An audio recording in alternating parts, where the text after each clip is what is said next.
Hey guys, NvrSlp here. So, I recently decided to have a go at creating my own D.va bomb series. Before we get started, I'd like to say that I'm hoping to create something a bit different than what's already been covered in the past. I did this by setting a guideline for each spot that I find. Start off up against a wall or a corner when possible, so it's easy to replicate and to remember. Keep most ults near line of sight to see the exact position of the enemy. This also helps to get the timing just right. And finally, try to personally get gameplay of every spot to show how effective they can be, but to also give good examples on when I'm choosing to use each ult. I'm going to start from one end of the map and go over each spot in order, while pointing out which bombs are for attack or defense and ones that work well on either side. The Roadhog will be representing the ideal position of the enemy when ulting. This first one is used on an aggressive defense that is holding close to the archway.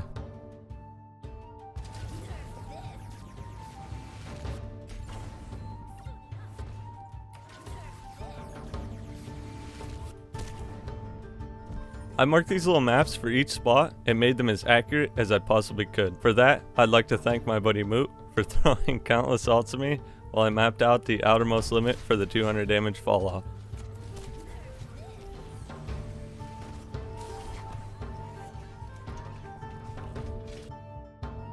Number 2, people frequently have a similar reaction to hide underneath the tower when they see this ult.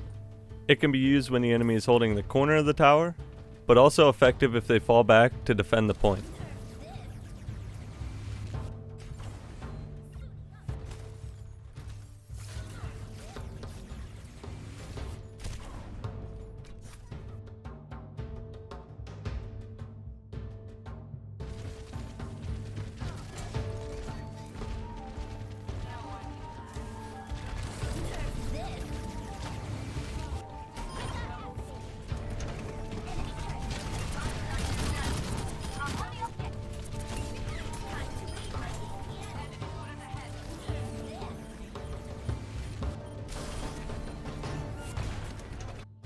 Number 3 catches targets off guard that fight around the destroyed tank. Without a shield, it's pretty tough to avoid.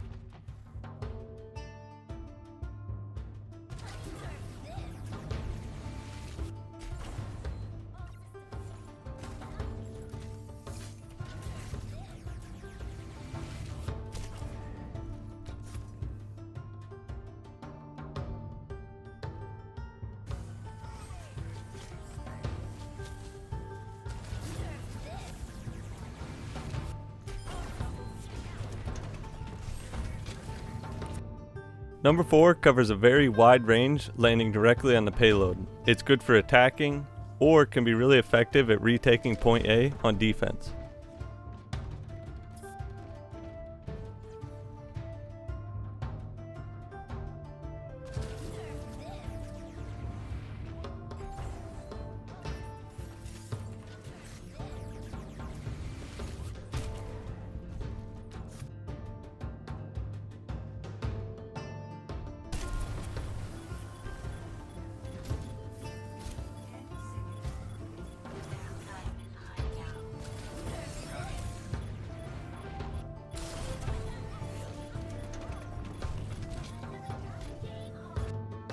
Number 5 aims to break the attacking push.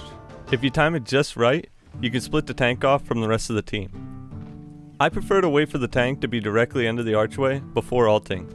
This puts the enemy team in a really awkward position to either find cover or rush forward.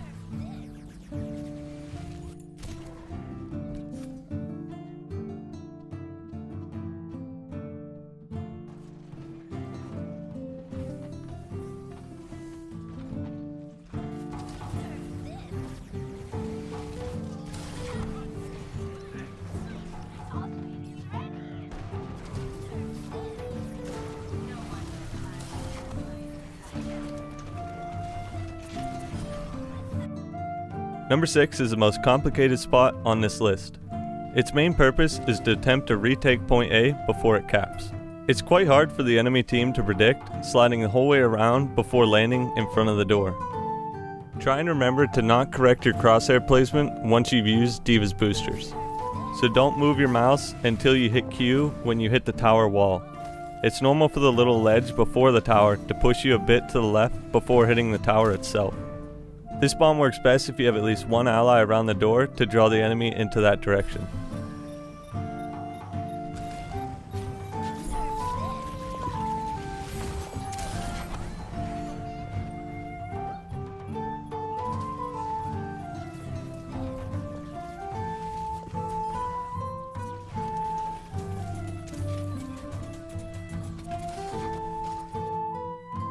Number 7 is for when the payload gets stopped immediately after the gate opens. This usually happens when the enemy team has an aggressive main tank, which forces the rest of their team to also be pushed far up, and this looks to take advantage of that.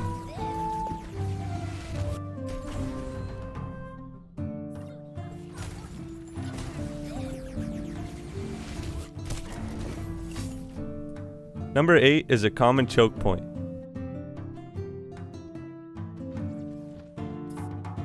This bomb works really well at sliding up and over shields while they are holding this corner. It also eliminates people that try to hide underneath the little wooden overhang.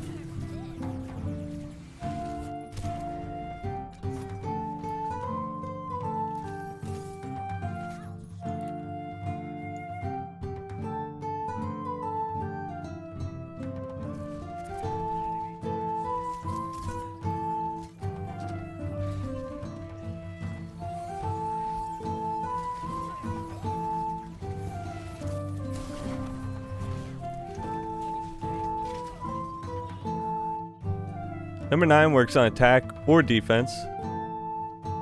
The bridge is a very vulnerable spot with only the payload and shields for cover. I made sure that the bomb blows up directly above the payload if it's present.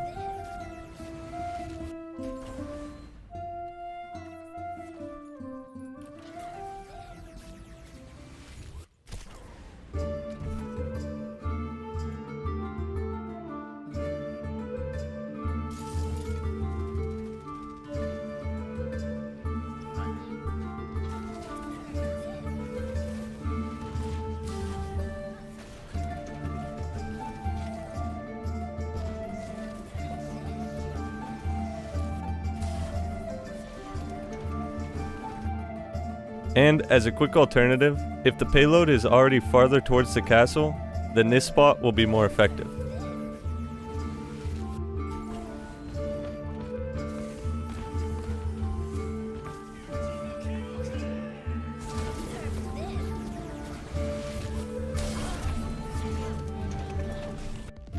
Number 10 is all about timing. It's a last-ditch effort to stop the payload before it gets to the gate. The goal is for you and your mech to land on payload, eliminating more cover, while also being able to contest and stop the cart.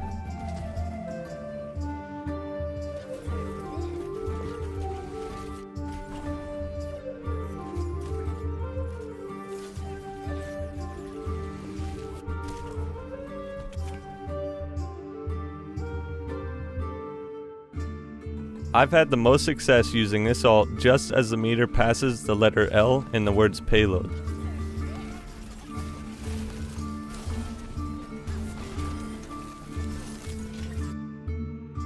Number 11 is a spot where the payload tends to get stopped at the first turn in the castle.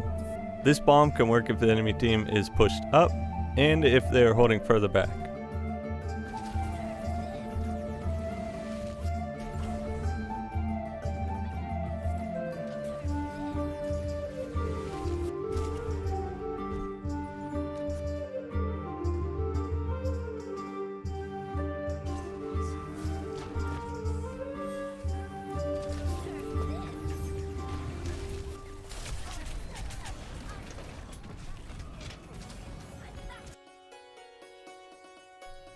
Number 12 produced some of my highest multi-kills. The little directional change that the chandelier provides is just enough to catch a ton of people in this small room. This one can also be used on attack or defense, and when I choose to use this while defending, I'll hide up near the mega health pack and use it once they have walked past.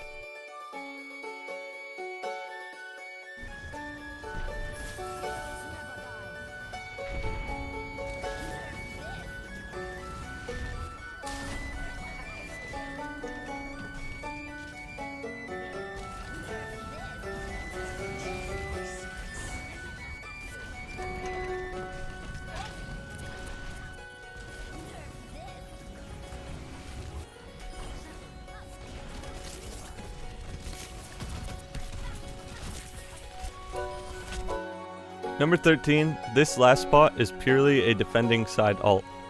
This one seems to work best when the attacking team pushes just past the stairs or is up on the wooden platform.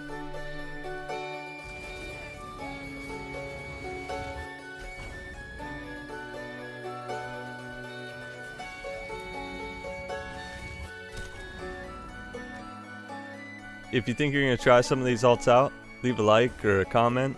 But to end this video, I'm going to show some of the other random fun moments that I had while recording on Eichenwalde.